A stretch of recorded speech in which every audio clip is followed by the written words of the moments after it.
Notre invité, Michel Onfray, bonjour. Bonjour. Alors, je vous avais reçu le 8 septembre dernier. À l'époque, tout allait bien. Mais en 2 mois, vous êtes devenu l'homme à abattre. D'abord, vous avez été mis dans le sac des néo-réacs qui faisaient le jeu de Marine Le Pen. Vous étiez jugé islamophobe quand vous parliez du Coran guerrier. Aujourd'hui, jugé indécemment islamophile quand vous parlez de Daesh. Alors, on va revenir un peu en arrière. Le 8 septembre, vous êtes ici, vous commentez l'actualité.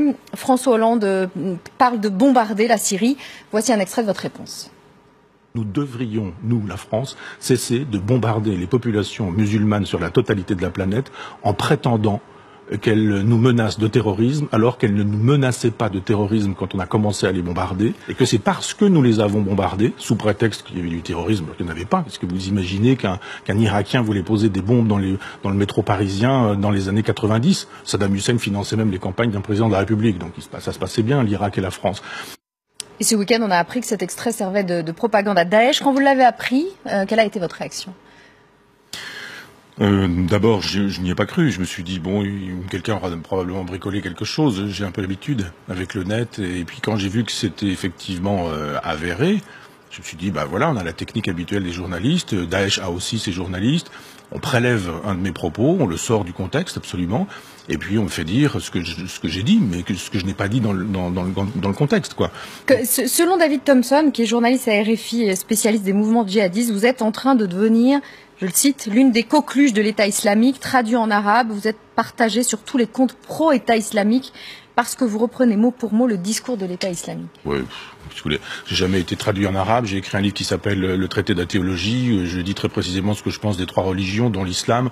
Ce prélèvement qu'on fait dans la vidéo de Daesh oublie quand même que dans cette même vidéo, on dit que je suis le plus grand des mécréants ou l'un des plus grands mécréants. Tout le monde oublie quand même cette chose-là. Simplement, on a juste intérêt à me salir. Il y a des gens en France qui ont intérêt à me salir. Ça fait des années et des années que Libération me traite de pédophile refoulé, d'antisémite. Il y a quelque temps, j'étais le suppôt de Marine Le Pen. Maintenant, je suis le suppôt de Daesh. Enfin le support de Daesh, du moins, ça devient un peu n'importe quoi. Moi j'écris des choses, je dis des choses depuis le début. Je vous écoutais tout à l'heure, Angela Merkel a dit qu'elle ne voulait pas intervenir de manière militaire. 53% des Allemands ne sont pas pour une solution militaire, mais sont pour une solution diplomatique. Font-ils le jeu de Daesh? Sont-ils la coqueluche de Daesh? Il faut juste arrêter. Tous ces gens qui arrêtent de penser, qui ont cessé de penser aujourd'hui, estiment que quiconque pense fait le jeu de Daesh. Ça devient difficile de faire son métier. Alors, propagande ou pas de Daesh, vous n'avez pas l'intention de changer votre pensée. En témoigne ce tweet posté quelques heures après les attentats du 13 novembre.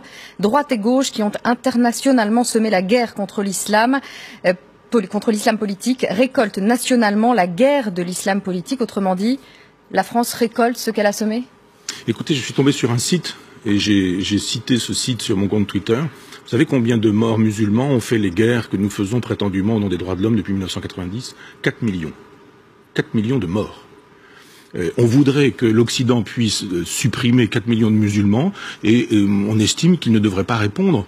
Alors je dis pas que le terrorisme est une bonne chose, je dis pas que Daesh est une bonne chose. Ça fait des années que je dis que l'islam n'est pas une bonne chose pour la République. Et il suffit de me lire. Je vois pas comment je deviendrai la coqueluche de Daesh alors que je fais l'éloge de l'hédonisme depuis toujours, alors que je fais l'éloge d'une politique de gauche libertaire qui est une politique athée en même temps. Je vois pas comment je pourrais être la coqueluche de ces gens-là. Simplement on peut prélever effectivement quelque chose qui est ce que j'ai effectivement dit, ce que vous avez montré tout à l'heure et auquel je souscris encore, et auquel souscrivent plein de gens. De villepins à chevènement, qui ne font pas le jeu de Daesh pour autant, du Parti communiste, si j'ai bien lu, à la CGT, M. Martinez ne fait pas le jeu de Daesh, moi je souscris à ce que ces gens-là disent.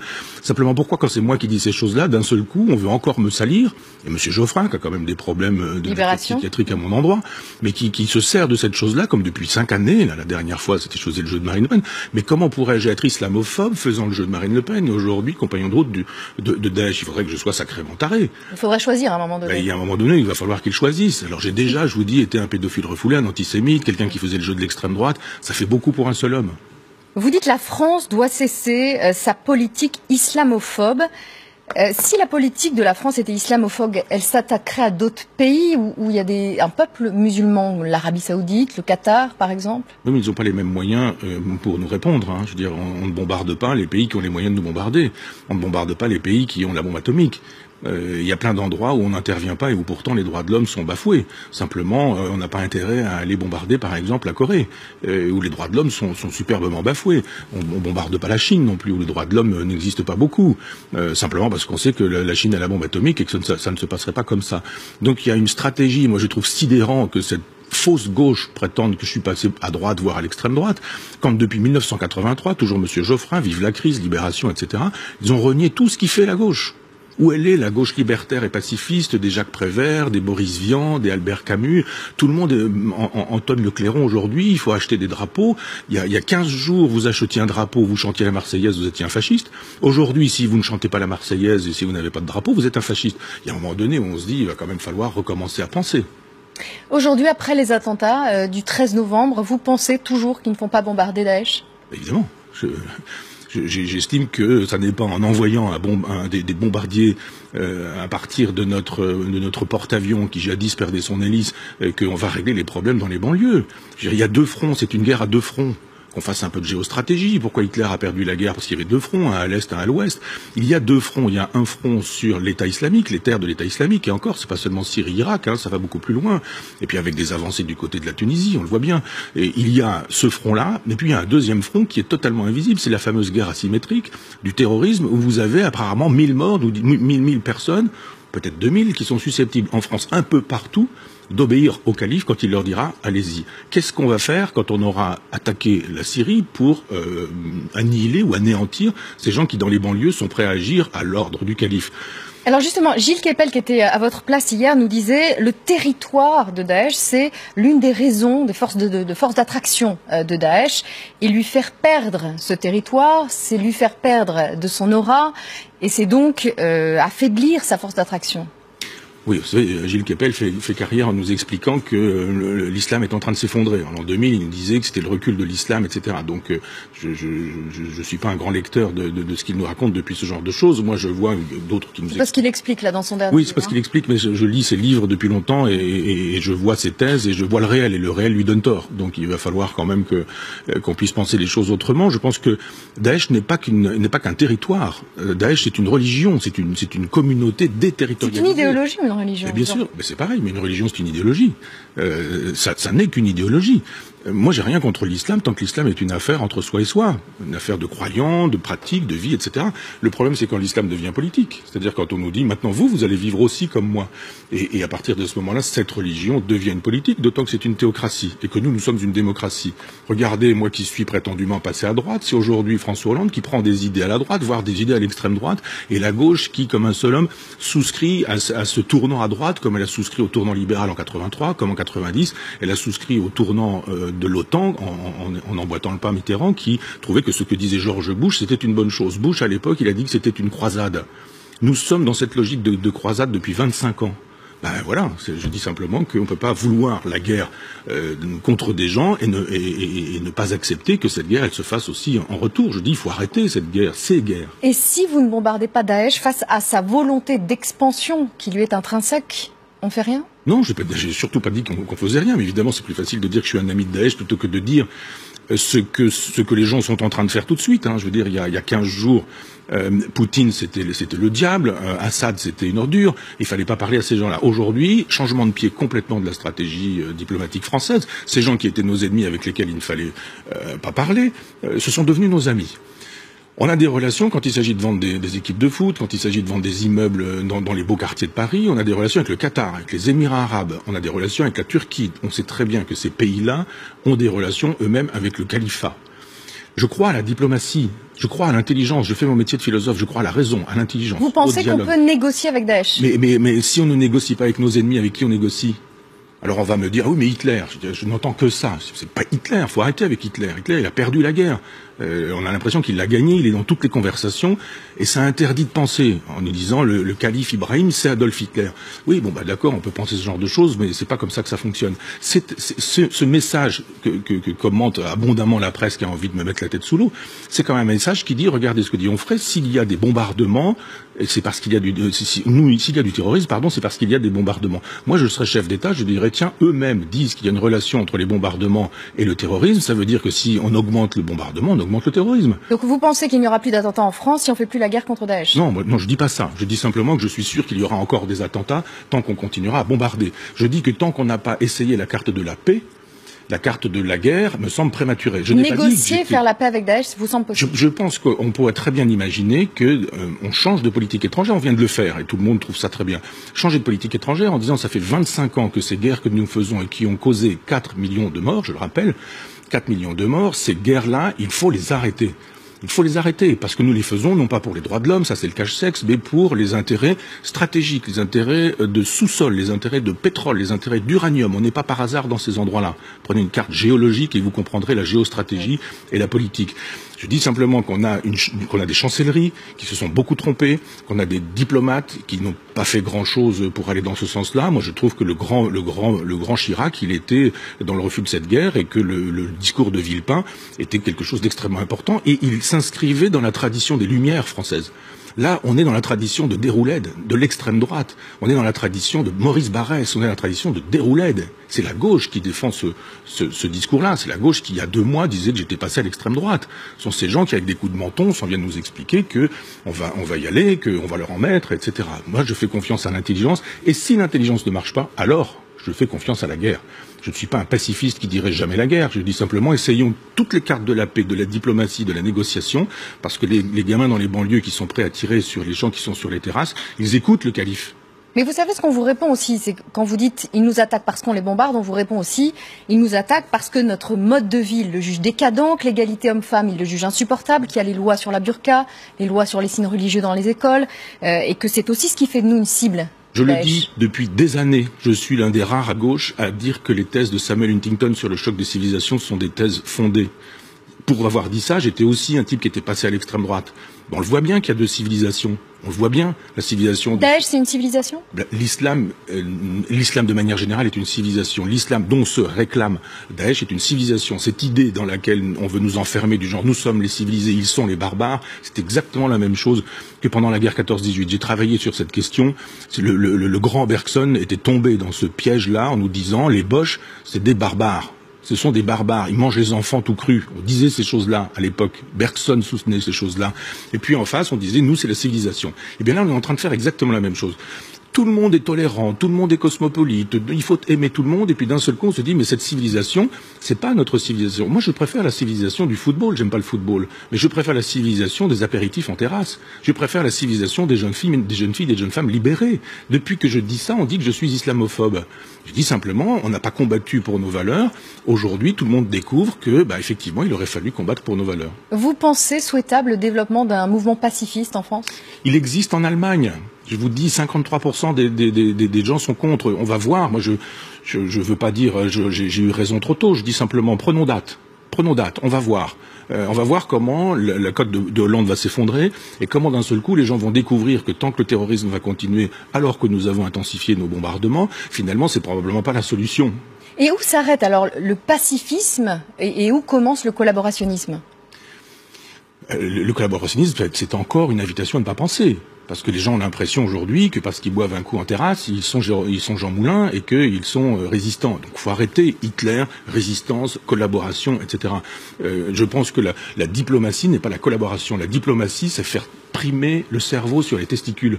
Et nous avons aujourd'hui une politique testiculaire. On y va, on y va, il y a des drapeaux, on est français, on va leur casser la gueule et puis on va intensifier les bombardements, etc. La guerre conduit à la guerre, qui va générer la guerre, qui va conduire à la guerre. Si on veut une guerre de 100 ans, c'est ce qu'il faut faire. Si on veut retrouver la grande tradition intelligente d'une gauche qui était pacifiste sans être pour autant opposée à la guerre quand il fallait la faire, eh bien à ce moment-là, on retrouve cette idée que nous avons des grands diplomates, que nous avons des gens comme Chevènement, nous avons des gens comme Villepin, qui sont capables aujourd'hui de faire des missions de bons offices auprès des ambassades des pays dont je parlais tout à l'heure, pour accéder à des gens avec lesquels on dîne avec la grande cuillère. C'est comme ça qu'on fait quand on est avec le diable, parce qu'effectivement, on ne négocie jamais qu'avec nos ennemis. On va pas les négocier avec nos amis, on négocie avec nos ennemis. Donc des gens qui veulent notre faim ou qui veulent notre peau, on va leur dire bon, qu'est-ce qui est faisable? Ça va continuer longtemps comme ça, ou est-ce que on peut envisager des choses? Si par exemple on refuse cette politique, on sort de cette politique indexée sur celle de George Bush depuis 1990. Le Parti socialiste fait la politique de George Bush quand même pour information. Ils appellent ça être de gauche encore ces gens-là. À ce moment-là, on dit, on voit ce que ça donne. Je pense aux services secrets. Il faut que les services secrets travaillent. Je pense que les renseignements doivent travailler. Je pense que les chancelleries doivent travailler.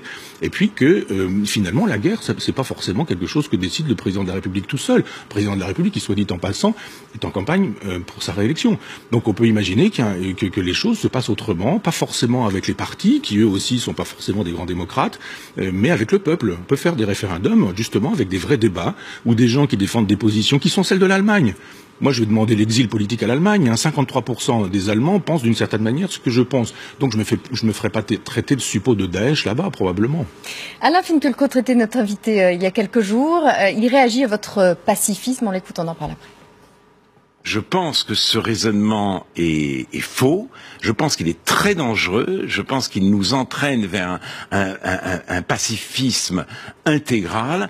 Et Michel Onfray va jusqu'au bout de ce raisonnement, puisqu'il demande même de signer la paix des braves, une trêve avec l'État islamique. Ce qui me paraît, cette proposition me paraît absolument extravagante. Mais c'est très intéressant, si vous voulez que vous m'interrogiez sur Michel Onfray, parce que il y a quelques semaines et quelques jours encore, une campagne battait son plein en France contre les néo-réacs, parce que c'était ça l'ennemi, pas l'islamisme.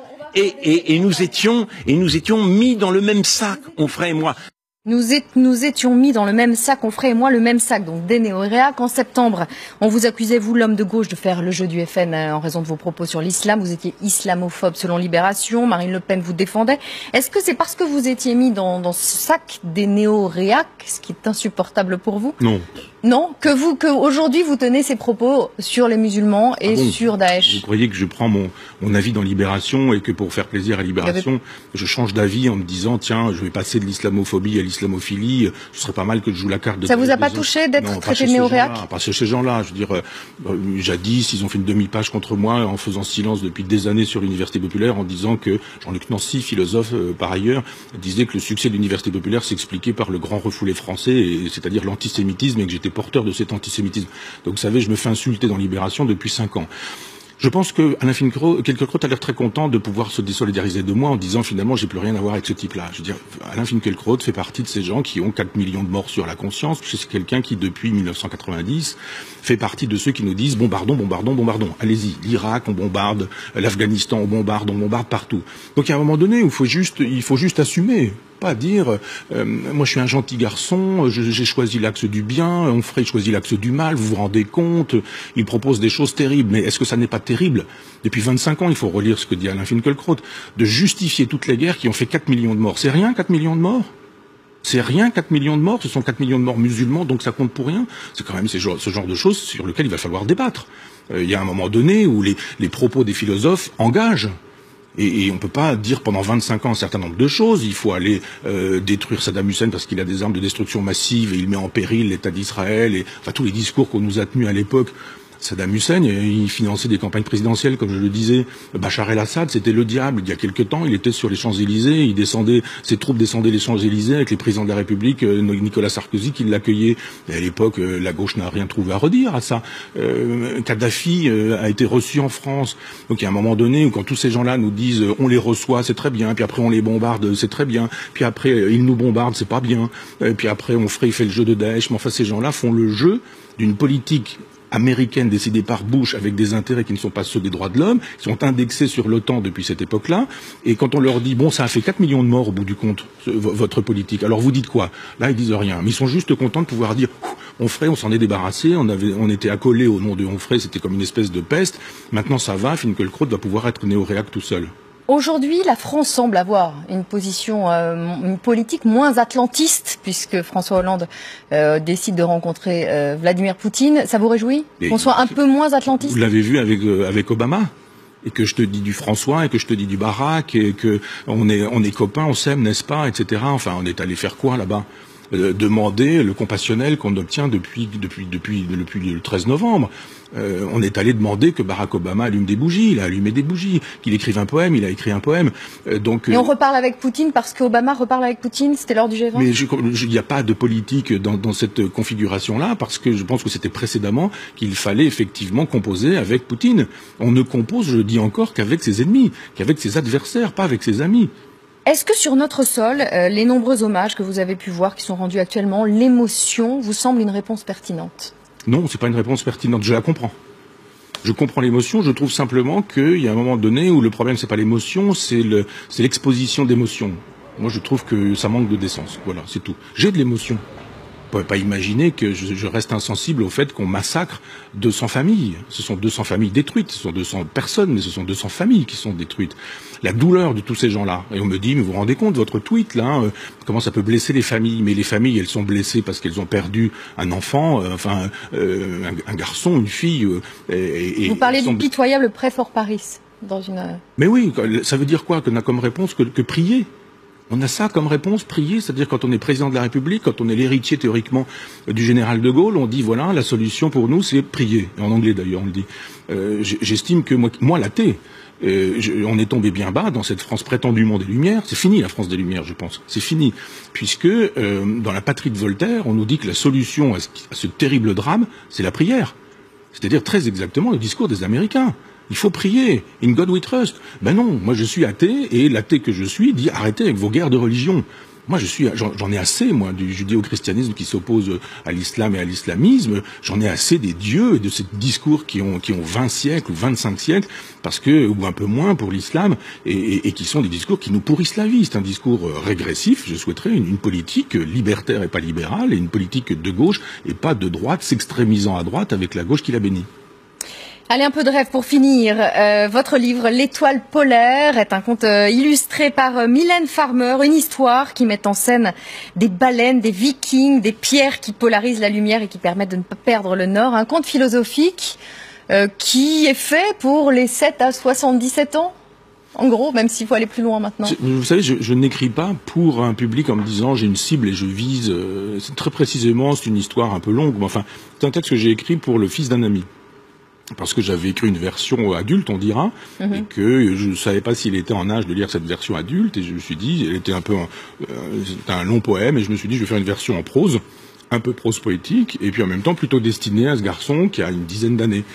Et après, moi, j'ai pas d'enfant, donc je sais pas ce que ça veut dire écrire pour quelqu'un qui aurait 5, 6, 7, 8, 9 ans, ou 9, 10, 11, 12, 12, 13, 14, je sais pas.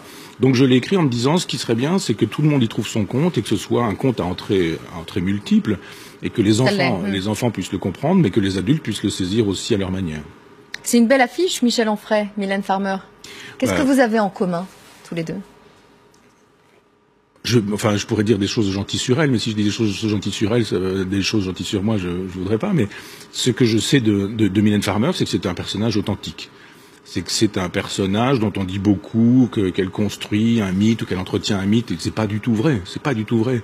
Elle est simple, vraie, fragile, parce que ce monde des médias, le monde des gens avec leur jalousie, leurs envies, leur médiocrité, leur bassesse, etc. Elle est un peu tétanisée devant ce monde-là, donc elle vit une vie d'artiste. C'est-à-dire que tout dans sa vie converge vers son œuvre. Et il y a une œuvre. Et je me sens très proche de cette façon d'être au monde, c'est-à-dire savoir que le monde n'est jamais bienveillant, surtout en France, à l'endroit de ceux qui ont du succès avec le public, du succès populaire, une grande tradition catholique. Donc quand on commence à faire des livres qui se vendent, eh bien effectivement on est un pauvre type, on n'est pas un philosophe, on est moins que rien, etc. Donc si on vend des disques et beaucoup de disques, bah évidemment c'est rien du tout. Il vaut mieux être un gratouilleur de cabaret qui touche 3 personnes à la fois, parce qu'on estime que là c'est très grand, et là vous aurez une dernière page dans l'IB. Et ces attaques, justement, elles vous inciteraient, vous, à vous mettre plus en retrait comme Mylène Farmer, à être moins présent dans les médias? Est-ce que parfois, j'imagine que vous êtes atteint par... Non, je l'ai été il y a très longtemps, quand j'ai commencé à avoir une vacherie de temps en temps dans un journal, et que j'estimais ne pas la mériter, parce que je dis mais on me reproche des choses que je n'ai pas mérité. Puis après, j'ai vu comment ça fonctionnait. Puis après, le succès aidant, plus vous avez du succès avec les gens, avec le peuple, plus l'élite vous déteste. Et à ce moment-là, j'ai compris l'espèce d'enchaînement. Je vois bien pourquoi aujourd'hui je suis l'homme à abattre. C'est-à-dire Cosmos fait 150 000 exemplaires. Eh ben, c'est pas sans relation non plus avec le fait que la détestation d'un certain nombre de gens est totalement lâchée. Donc, moi, ça va pas me calmer, hein. Bon, et on souhaite le même succès à L'Étoile polaire. C'est publié chez Grasset. Merci infiniment, Michel Onfray. Merci d'être venu sur LCI. Très bonne journée à tous. À demain.